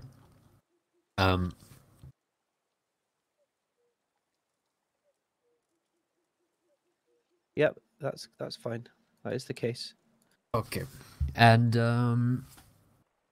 just getting some technical help there from the back. Looks like both of the teams are ready, so they're readying up their tanks right now, and we're ready to go into RLD's defense. Let's see what they actually bring. So yeah, the mind games. Let's see how they work out as well. So once again, I'm going to say that for me, 2-cap is pointless. I'd expect them to go for the 1-cap. They have to. Surely they can't try it again. So anyway, let's have a look at the tanks that they brought. TENTS have got, wow, 4 113s, a Kramvan, a Super Conqueror, and a T100 Light. Meanwhile, the RLD team have got 2 277s, Super Conqueror, and 3 VZ55s, lots of damage and burst damage there. And then finally, a car in the CS63 going for position somewhere on the map. Well, let's have a look at the initial deployment. Alexander's in his T100 again. Let's see what he's trying to do. I believe he's going to go straight to the 2 cap to actually spot. He's not going to try to cap. He's going to go to this hill here, try to split the map in half, and try to find out how many tanks are actually being positioned where TENTS actually had them. And he will know very soon. But our RLD, taking a completely different approach now. They've decided that they want to defend from the north side of the map. So they're sending the CS early to try and take control here. And they're just going to be following it up with the heavy tanks. Take full map control. And because they know that the 2 cap is not an option. So if they center all of their heavies around the 1 cap, then they know it's impossible for them to get capped here. They could literally just drive straight through them from behind. They've made a heck of a play. They've really committed to defending that 1 cap, sacrificing all vision, it would appear, on the 2 cap as well. Let me have a look. So it looks like they're actually going for a bit of a trap here. You can see that they're really trying to hide the heavies of RLD here, but the VZs are now rotating out. I think they realize that TENTS isn't really going for the 1 cap at all. TENTS is actually moving all the way across the K line, and I think this is actually what I expected. I believe all of these 113s are going to try to do the low water boost here. So basically what this is... Oh, this is dangerous. This is dangerous. This does take a bit of practice to pull off, but most of these guys know how to do it. So Curry's leading here. He's going to go first, and Lemmy Sanders is following him. They've decided that 2 113s is enough, and look at them. Both are doing it textbook. They're wiggling to keep the grip. Lemmy's slipping for a bit, but it doesn't really matter. You've got so much margin for error, and they both make it across. So well done to them, and they've actually now taken, well, the most important position really to take. This is what you need if you want to do anything from the south side. And from here, they can actually deny a lot of positions for RLD. So this is actually really interesting to see. It's like a double fake, isn't it? Because they went for the 2 cap last time, and so in response, they decided to go for the 1 cap this time. Meanwhile, they actually went for the 2 cap. I mean, are they messing with us or are they messing with us? This is brilliant. As they show their hand by actually getting into the cap right now, with 1 tank getting into the actual area, putting on a little bit of pressure. Let's see. Quite a lot of their forces are sitting in B2 as well still, so they really have to make a decision. Are they going to react or are they going to sit pretty? MV is actually really safe here on the cap. Like N73 might have a cupola shot on him, but it's going to be really tiny. And Alexander's can also get on the cap whenever he wants. So because they've taken deep control here, this means that the 2 cap is now actually an option. And they've still held north control. Fluffy Lions is in the most defensive position on this map. Anyone that tries to go for him has to deal with a Kranwagen for crossfire. And has to then climb up into his gun. And there's only 20 seconds left on the cap now. And you can tell that RLD doesn't really know how to get the resets. They finally reset MV now, so they reset it back to 40 seconds. But look at Alexandros. Alexandros is the threat here. They cannot reset him. He's in such low ground that they need to drive onto the cap to actually reset him. This is actually really smart. This is fantastic to watch. And I wonder how much of a play that these guys are going to make in the top here. C8, B8, they're having to really push through this Super Conqueror in order to get around the back. Oh, the timing. This is so unlucky for Fluffy Lions. He gets caught out because he thought no one was coming, and then they actually decide to push him. And his support has actually left him. This might be crucial. And I believe Alexander's actually got reset on the cap. He did. He got a full reset now, and MV is now leaving the cap zone. So they effectively given up capping because he spotted the danger of the Object 277s in the north. Yeah, and they've actually picked up Fluffy Lions. That is really unfortunate. If he had actually decided to stay up there, he could have traded so much better. And imagine the difference that the Kramvan could have made from F9. Exactly, yeah, because he decided to leave just as this was happening. The timing was really, really unfortunate for TENTS, and the cap is also not really working out, but they do still have a massive HP lead, considering that they're a tank down. So if they actually manage to equalize the tank here, maybe pick up Call Me Dragon in the back or Fico Haker, they actually have a really, really huge advantage. So my main question is going to have to be, because that was so close to being a winning play, how much of the reaction to that was actually scripted? Because that's ridiculous that maybe a mistake has made this happen. There's still a chance of them winning it, but I really don't think that they can now. Alexandros seems to have found a position where he can actually keep the cap circle up and not get reset. Yeah, he's just And sitting there. He's not even it's not trying as to good as a move. double cap, but he's slowly winning the game. Absolutely, and And there's still 4 minutes left. that timer going up and up and up, or down, should I say, going below 30 seconds is going to make people start to sweat and make 25, potentially 24. exactly. RLD, what are you gonna do? Somebody's going to make a mistake. As Joey's Joey going for the Hamlet's reset. going for it. He's going Yeah. for it. He's He got knows 1,500 that hit he has points. to He do it needs now. to make it, and that is him getting focused He's down by the tracked around the corner. He 133s. might not be able to get a reset. He's tracked around the corner. He's actually... He's a one shot. He's Oh, and he missed his misses shot. it. Oh, 7 what seconds. drama. 6 seconds. 5, 4, 3. Who's next? Is it Call Me Dragon? No one is going to be able to get it. I believe this is it's an attack win for TENTS. They actually got it from the cap. They won on 2. That is crazy. Absolutely fantastic. How amazing was that? I thought that they had thrown that all away, and they didn't. Amazing. Yeah, that timing on Fluffy Lions was really unfortunate. But well, they managed to stay calm, and Alexandros found an amazing position apparently where he can just sit in low ground. Really well done. It's absolutely brilliant. I mean, let's go and have a look at the damage, although it doesn't really matter, does it? Because they capped out, which is... I'm still stunned. I really am. I thought that they had thrown it all away. What drama. Alrighty, so the TENTS team, let's have a look at their damage spread here. So sitting at the top in the 113, 2,666 for My Zero RNG. Below that, the Crown Van sitting there on 2,072. What a difference he could have had. He could have had a 4, 5, 6,000 game if he'd have stayed where he was put. But he decided to rotate, and I feel like he nearly lost the game. Lemmy sitting there in 113, sitting there just below 2,000 damage. Hero 867, 113, sitting on 1,747. Fluffy Lion and the Super Conqueror 1,597. Alexander winning the game for them in his T100 light and 851 damage, but all of the cap points. Curry hashtag in his 113, not doing so well, but equally vitally staying in the game, 827 hit points of damage.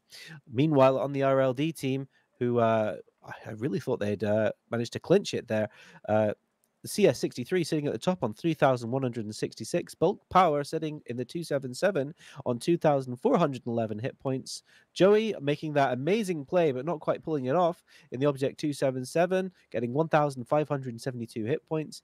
N737 sitting on in his Super Conqueror on a maximum total of 1,139. Panzerfust in his VZ getting 833. Fico Hacker in his VZ getting 497, and finally Call Me Doctor getting no hit points of damage at all. What an amazing game. Absolutely fantastic. Honestly, now I'm interested in what TENTS is thinking, because they've just basically shown them this is what we had. This is what we had in store for you, and now we're going again, because RLD is going on defense again now, because they picked Mannerheim as well. And if you pick a map, you defend first. So this is going to be a back-to-back defense for RLD. And this also means a back-to-back attack for TENTS. So does TENTS have any more tricks? I mean, it feels like they've shown quite a bit already. Exactly. Have they shown their full hand, or are we going to go and see something equally interesting? Are they finally going to go for the one cap? That's what I want to know. I think they might have something in store on the other side of the map. Although, to be honest, they probably don't really know, or they don't see how RLD can really counter this. TENTS approached this with a lot of information. Alexandros knew exactly what was up and if this play was even possible, and they pulled it off accordingly. Yeah. This is, I mean, that T100 light is so flat. It can sit there all day. So in order for to really defend against that, you need to be close and personal to that 2 cap. So it's going to be interesting because, like I said, they've shown each other how they can win on the 2 cap. So do each of these teams have the flexibility and adaptability to really react to what we've seen already, or do they have more tricks in store? Let's see how the team's coming along. Are they ready to go? No, they're not. They're still in spectator mode at the moment. I can give you guys a quick update on what's happening. So because both teams picked Mannerheim, normally we don't really want to play the same map twice for obvious reasons. Mm-hmm. And Yeah. So the teams are asking for a map change because they don't really want to play the same map back to back. So Absolutely. apologies for the confusion, but there was basically not enough time to change the map before the match. But currently the teams are trying to negotiate a map change. So I'll update you on when this happens or if this happens at all. But Absolutely. for now we could assume that it's going to be Mannerheim. Or actually the teams have agreed on Runeberg. So we're going to see 2 games of Runeberg. And if I could get confirmation on who's going to defend, then we could actually start getting ready for the next map. Absolutely. So I can't believe how quickly they agreed on that. Both of them wanting to crack on with this competition, and both of them agreeing that maybe it wouldn't be the best content, or maybe a team would be disadvantaged uh, by playing the same map again. But equally, um, it's very interesting that they've chosen Runeberg. What do you make of that? Both teams did agree on Runeberg. Wow. Honestly, You know like, what? I think the certificate for the yeah, sportsmanship exactly. is going to be awarded to the guys in these teams because that was fantastic. Definitely. Hat Great off to these diplomacy teams. there. Absolutely brilliant. Runeberg is also not a map that we see very often in tournaments, so quite a novelty here. Yeah. Runeberg got quite a bit of changes recently. Can I just Um, double check that Runeberg is in fact within the rules? I don't know all the maps in the rule book that are there off by heart, and I'd love to get confirmation from Xander in the backstages there. Um, Meanwhile, let's keep talking about Runeberg here. I don't know if I've ever seen this. it is in the It map is pool, in by the the way, rule so book. yeah, Oh, that's is definitely fantastic. in the map pool. This But is yeah, a an lot of experiment. changes Yeah, happened, and they really all happened to impact how attack defense is played. yeah, There's the window position that almost everybody has either used or been punished by in the middle of the map. yeah. That's been basically removed. This was a tool for the attacking team to take early on and get some crossfire on the field that the defending team would usually take. So that's Absolutely. gone. Hmm. But the defending team got another advantage. There is a small house in front of said window, so there's a window now in the center. There's a house in the center of the map that can be used for cover. There's a hold-on position, uh, and it's actually a really good, really strong defensive position that that the defending team can use. And I haven't really seen it being used by the attacking team because it's very difficult. Um, Yeah. So, from my experience, the two cap, everybody seems to be above you when you're trying to attack there. that's true. So not my favorite area. If I'm going for a cap, I tend to go for the one cap. It's easy to set up a firing line. You can defend it from multiple areas. But equally, I feel like as a defender, I'd always look to defend there and almost completely give up the two cap because I feel like everybody can shoot down onto it. So how would you play as a defender? Do you immediately go to the one area or do you look to get a spread over both? As a defender, um, so there's a way to reset the one cap without having to commit any tanks onto the A line. So I would center most of the tanks around the village, so above the 2 cap, like you said, to basically make Yeah. it impossible for anyone to cap there. And as soon as you have the K line and the 2 cap under control, then you can maybe think about rotating some tanks up. But both teams are ready, so we'll jump into the game anytime now. So TENTS is on the attack, and RLD is on the defense here for our first game of Runeberg. This is fantastic. I'm looking forward to seeing how each team attacks this puzzle of a map. Like we've said before, this is an experimental map within the league.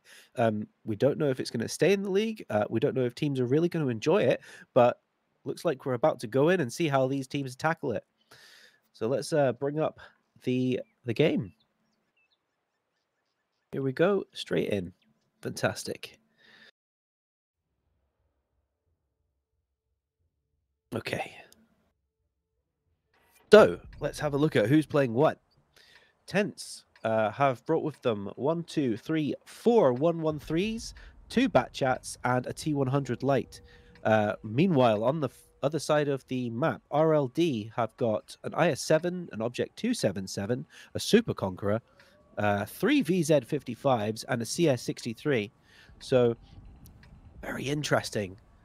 I really like Alexandra's, but that T100? I don't know if it's going to be very useful on attack. Maybe But that's he's his going favorite straight tank down and the he's mid. just confident in it. I don't know. Maybe that's Well, his play. he's trying to get information. I mean, it's still a sort of city map. And I don't really see what information he's going to get. He's not even close enough to spot anyone right now, so I don't really No, and see it. they can slip across on the 0 Oh, line and but get all he's the way actually around. spotting. He spotted Panther first, and I'm sure he's going to spot Joey as well. He's actually seen them now cross into the village area. He did not see the IS-7 Call Me Dragon. Yeah. So the IS-7 is actually going to cross all the way to K0 now. And I believe the point of the strategy is to actually try to find out how much is actually being sent to the K0 corner for RLD. But right now, Alexandros can't really tell his team for sure, because he doesn't know that Call Me Dragon made it across. Although they could assume this. They could assume that the I7's only purpose is to go there. And it looks like TENTS are beginning to rotate and maybe explore the northern part of the map. Exactly, They're bringing the Batchats back. They've seen enough. Although, in my opinion, they will need Curry as well. Curry will need to come over from the south side if they want to overload the north here. But yeah, RLD only really has Fico there. So Fico is just holding it all by himself. If he does have an optics setup, then he might be able to spot the heavies crossing here. So the dimensions of this map are actually quite small, and it looks like they have players sitting for the RLD team down in K0, as it would appear that they're going to be potentially, for the TENTS team, they're going to all in the one area or explore the possibility of an all in on that 277 that's defending. So it'll be interesting to see. By the way. Some good shots onto Fico here. He actually took one, and he has to stay in that position if he wants to spot. So absolutely, he's vital to really stopping them from making a play on the one line, whilst the rest of the tanks reposition to defend. I wonder how much information he's got as the T100 light makes his way very, very close towards the cap and potentially into an area where he can outspot and he's anybody. Seen Fluffy Lions on the cross. He sees the movement that Fluffy Lions is making, so RLD for sure has to know what's up here. And yes, they're actually rotating some tanks over. Joey's definitely coming over, and I believe Pantherfist might also be. But actually, for now, they've just decided to stay. Although they are sort of pinging towards the north side of the map. I feel like they they're want to make waiting a for a rotation. commitment. I feel like they're waiting for a commitment. They're ready. They're ready though. They're in position very quickly. They've got their the commitment starts. They're moving in. They're committed. But they're actually shooting the cross right now. So Fluffy Lions takes a lot of damage. And that's him. He's a one-shot now. He's a one-shot indeed, but the Batchats are the ones that should be taking the damage, because they're the ones that are going to pick up Fico. If Fico actually dies here, which he probably will, then the triple cap could come out from TENTS. Right now it's already a double cap, but any time now it could become a triple cap if Alexandros decides to join them. And TENTS doesn't really have to go any further than this. This is all they have to do. They just have to take until here with the Batchats, and then just relax. Absolutely. As Fluffy Lion gets taken out from the middle. But it doesn't really seem to be working right now. They've just lost so many hit points that RLD could actually safely move up here and go for the resets onto those 113s. Because as soon as Joey and Bulk Powder get on the outside of this little town here, they can actually just start freely resetting. And then this attack is just over. But 4 seconds left, 3 seconds left, 2 seconds left. Shots are being missed. Oh, that is way too close. Literally with half 1 a second left. Half a second. Wow. Maybe even a quarter of a second. That was unbelievable. My heart went a little bit, heartbeat went a little bit higher there. I do not know what to say to that. That's way too close. Even the cameraman was filled even still now, only 2000 HP lead and still 10 seconds on the reset. The cap pressure just keeps coming back. Alexandros does get reset and set on fire. If he actually takes one more hit, he's going to fall. But and the HP is just coming back. Joey the HP is just coming back and back and back and back. And is TENTS leading? Demaximus, is that how you say his name? He's just managed to kill him as Joey is having to retreat back out of the way to join the position with Bulk Powder. So N73 moves onto the cap with his hit points, decides to pick up Curry there to relieve some of the cap pressure, because now there's only one tank capping. Alexandros on literal 1 hit point, trying to make it out of there. He's being chased by the S-Conk. And Envy is still on a one-shot now. He actually picks up the kill on Joey. Really well played, but he does go down to N73. Good awareness there, by the way. What a really great good awareness to realize that Bulk Powder would easily fall to Envy's clip. And how close all of a is this? sudden, We've got look at this now. TENTS is actually ahead. 400 to TENTS, and Reloaded have just got ever so slightly less than 2,000 hit points of damage. Super close, 2 tanks each. Guys, this is for match point. If TENTS wins this game, it's game over. It's a 3-0 win. Lemmy now pressuring bulk powder. Got 2 versus 2 here. Yeah. And great shot by Alexandros. He actually picks up the one shot hit on point bulk is all powder. you need, guys. And now it's a 2 versus 1 on the Reloaded player in the Super Conqueror. So N73 is really stuck here. He can't really go anywhere. He can't chase Alexandros because then Lemmy will actually shoot him. And he can't really go for Lemmy because, well, he'd have to drive through the open for it. So he's kind of just stuck here. So and the guys in the TENTS team, they don't really need to attack, do they? They don't need to do anything. Well, they do. They are attacking. So what I mean is they N73 don't need to do it. They can let him sweat. They can get position. They've got plenty of time to make a play. They get organized. Absolutely. Take a breather after that very tense moment there.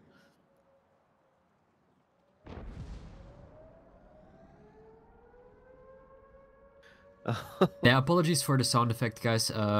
Because the capture was reset so late, there's actually a sound effect bug going on right now. But we can see Alexandros actually moving away now. I think they've decided that, you know, maybe they should... has he realized he's poking, looking backwards and forwards to see? He could have taken a shot there. That's not really being very careful there. But Alexandros has left and he's going for the 2-cap. He has 3 minutes left, and capturing in this mode takes exactly 2 minutes. So he has enough time to solo cap it. But as soon as he gets in there, N7 will know that he's free to do something. He's free to make a play. But TENTS has calculated this. TENTS knows that N73 can't really leave. Lemmy Sandros has both angles covered. There is absolutely no way for N73 to leave without taking a lot of damage here. So it's looking really, really good for TENTS here. And he has to go for realizes he has to move up. He takes one already. He loses his ammo rack. Oh, this is not going well for RLD. That puts his repair kit on cooldown. And he's just sitting in the open here. Both players actually missed their shots. But Lemmy Sanders should be able to win this just from the hold down position. Great shot by N73 through the turret. Actually, probably a cupola shot here.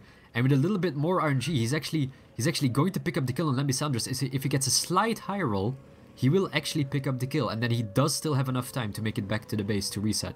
I could just but he has to pressure it here. In his mind, he's calculating. Oh, and he does get the high roll. He does get it. And he's going to just surely make it back to the cap circle now. And that makes Alexandros leave the cap. He has to leave the cap. He has to go for the kill on N73. He pens the shot. He needs one more. Both players are on a one shot. Versus 1 hit point. That is ridiculous.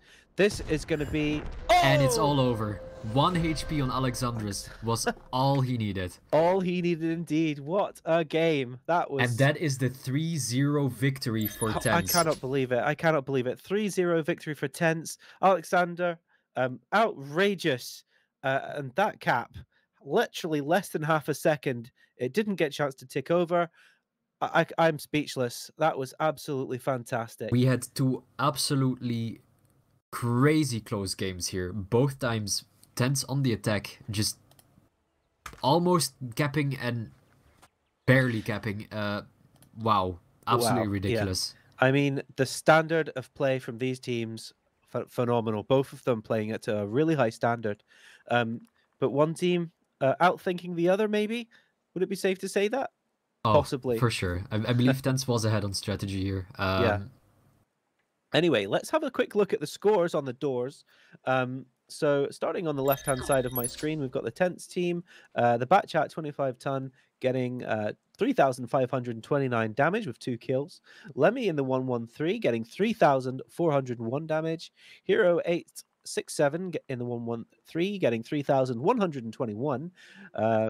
Demaximus in the Batchat 25 ton getting 2,898.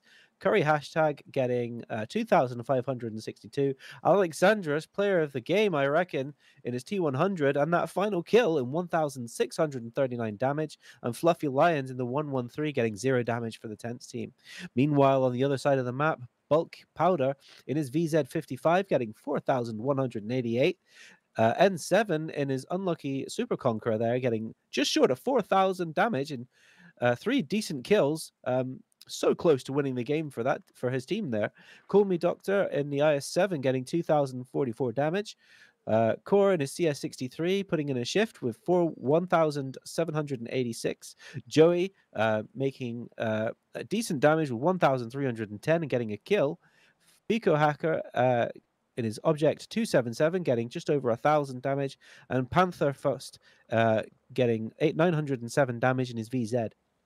I think it's pretty obvious which team put in a shift. The spread of damage pretty consistent across the two teams there. So this game was completely decided by the strategy and by one hit point, which is crazy. One hit point, and there was so many turning points in this last game alone. Alexander's not burning to death. Alexander's actually living on 1 HP. That alone is absolutely ridiculous. But then also the turning point of N73 realizing that he has to push the 113, and he actually does manage to pick up Lemmy there. Fantastic shot through the turret was absolutely fantastic. Excellent. So, guys, we've just gotten word that we might even get an interview with a couple of these players. Hopefully, they're going to be dragged in. Both leaders of each clan are going to be moving into the channel now. Let's have a chat with one of them. Hello. Fico, how are you doing, buddy? Fantastic play. Well done. Thank you. Not the greatest performance by us. Well, you know, it's okay to be self-critical for sure. What was your overall reaction then? I think both teams played to a very high standard, in my opinion. Certainly, as an onlooker, I think both teams should be proud. Definitely, most definitely, yes. And Fico, how much did you actually prepare Mannerheim Line? Because it was a map you picked. So did you actually train it? Did you try to? But it's kind of clear that the TENTS guys also prepared for it. So. Yeah, this is clearly a case of both teams preparing. I was actually really happy with how you played the Mannerheim Line defense, and obviously the Runeberg defense. I'd say you would have probably won it if it weren't for a few unfortunate moments. So I believe you did play solidly. It's just that, well, TENTS managed to win both of their attacks, and that's the turning point they needed. Yeah. But yeah, you played solidly. You guys should be really happy. Thank you. So one thing I would like to say, for the commentary team here at the casting team, we did not expect on Mannerheim Line for both teams to go for a 2 base cap down in the south. That really shocked us. We expected everybody to be going for the 1 cap at the top. How much of that was discussed and prepared before the match? Going for the 2nd cap, it's just a better advantage. We get to control a lot more of the resets, and the holding spots are much nicer, especially the water line, the cross. It helps out. Absolutely. Well, you played absolutely fantastic. Once again, thanks for competing in the competition. And overall, how has your experience been with the competition? I know last week we had to take a break, but largely I think the competition has been going well. What's your opinion of it so far? It's a great new adventure, and it is a nice experience finally having something of this kind of level, playing at a 7v7. It is nice to have the competition. Do you guys play often as a team together? Sorry, can you repeat?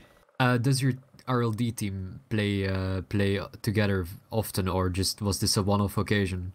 This was the first time the current 9 players that we had that play together. Yes. And you're planning to stick together and maybe participate in more tournaments, or? Yeah, most definitely. Okay, that's good to hear. That's good to hear. I certainly think you guys have got some strong potential. Making it as far as you did in the competition is no mean feat.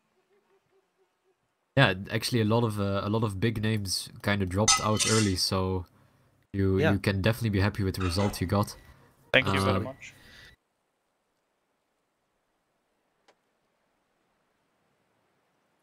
Not necessarily. You can well, Once again, thank you very much, Fico. Thanks for playing. Thanks for the fun times. Cheers now, buddy. Good night, man. Alrighty, so let's drag in the next guys.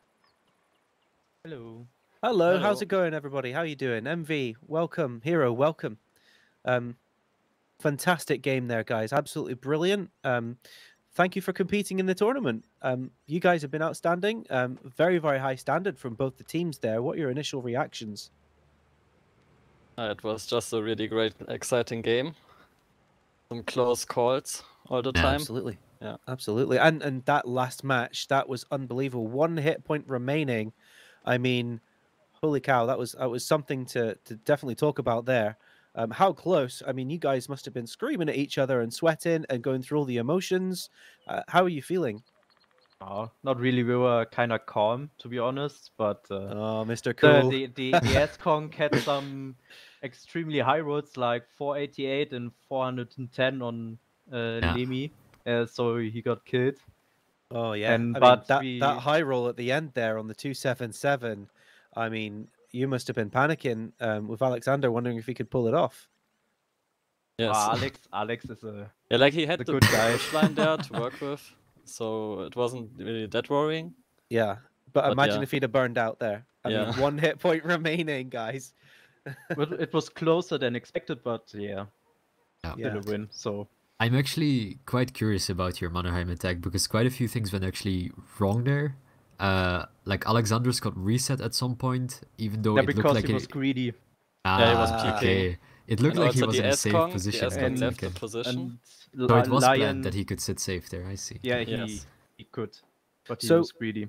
How much training did you guys put into this strategy, and how much preparation have you done? So we played, I guess, in every match so far, Mannerheim line, except for the first one against Excel. So we had a lot of training from the league matches. But apart from that, we just went to the training room before that all and tried out the positions. And that was it. So these obviously a little bit of on-the-job training, but you have actually prepared this before the tournament, which I like the fact that you're actually trying to win it. That's fantastic and a very well thought out strategy as well. I particularly liked. I can't remember exactly who it was, but they were pushing down the edge of the water to try and get the crossfire so that they could make that play into the 2 cap at the bottom there. It was absolutely stunning. You guys, one mistake, one bad day, a little bit of lag, anything, and that could have been all over. Yeah, but also Wargame reworked it, so it's actually a lot easier now. Like there's not really that much fail potential anymore in that cross. Kind of impossible to draw there. Yeah. Indeed. It's still possible if you disconnect, but it's a lot easier. Or you get blocked in. Obviously, your next match will be in the semifinals against 3PX or GOP. Now, I think I know the answer, but who do you think you're going to see there? Probably 3PX. Yeah. What I see in the last 77s overall, but player-wise, have you played many matches against them before, or is this? I think we played against them already in 77, but like not once that or often. twice maybe. Yeah. Not that often. But we'll have to find out if they actually managed to beat GOP in their quarterfinal match. But okay, guys, I believe that's it from us. For you, so thank you for the interview. Thank you so much. Once again, GG, well played. Good match. Alrighty, well, thanks very much, everybody. Thanks for watching. Thanks for enjoying the competition. Like I said before, it's all the information for the tournament can be found on wotileague.com, including the rules that we're following. Everything is all published there. All of our social media can be found there. Absolutely fantastic. I still can't get over it, Aubrey. The 1 hit point remaining. One hit point. Oh my god. The guy just had to sneeze in his direction and he'd have exploded. I mean, the reaction speed and the guts to not lose on 1 hit point. I can't believe it. I'm still stunned. I'm going to be thinking about that all night. I mean, 1 hit point or 100 hit points doesn't really matter. The gun's still in the game. Absolutely. Yeah. It's the mental part of it, the mental toughness to go, you know what? I'm still in the game. I love that. That was absolutely high quality play there, and that's something I hope somebody's clipped, because I was probably screaming at that point. I don't know how you were feeling there, Aubrey. Oh, I hadn't basically as soon as I realized that that the T100 was on 1 HP and alive, I thought, okay, this is game changing, because if he didn't exist, then this was so easy for N73. He just had to sit there and hold, but the pressure from the T100 meant that he actually had to make a play.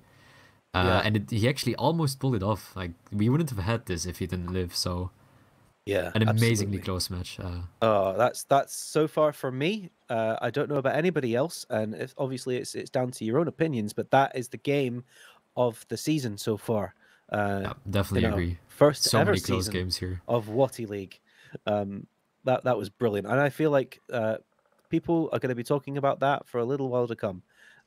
Certainly, I'm going to be thinking about it for a good long while. Anyway, I think we're just about ready to sign off for today. We've got no more matches left, have we? No, we're done for tonight. We're done for tonight. Excellent. Well, guys, thanks ever so much for watching. Thanks for taking part, all the teams. Absolutely fantastic. Thanks for joining me, Aubrey. I look forward to speaking to you again soon. Yeah, hopefully we can do this again in the future. It was definitely a pleasure for me as well. Really enjoyed watching these teams play and being able to commentate on it. So yeah. Thanks Finally, for being I here just with me. want to I just want to remind everybody that in fact we're going to be announcing a giveaway on the next match for the final. Thanks very much to Alexander for controlling the camera in the background, for setting a lot of this up with the WoTi League team, and we'll see you again next time. Bye bye.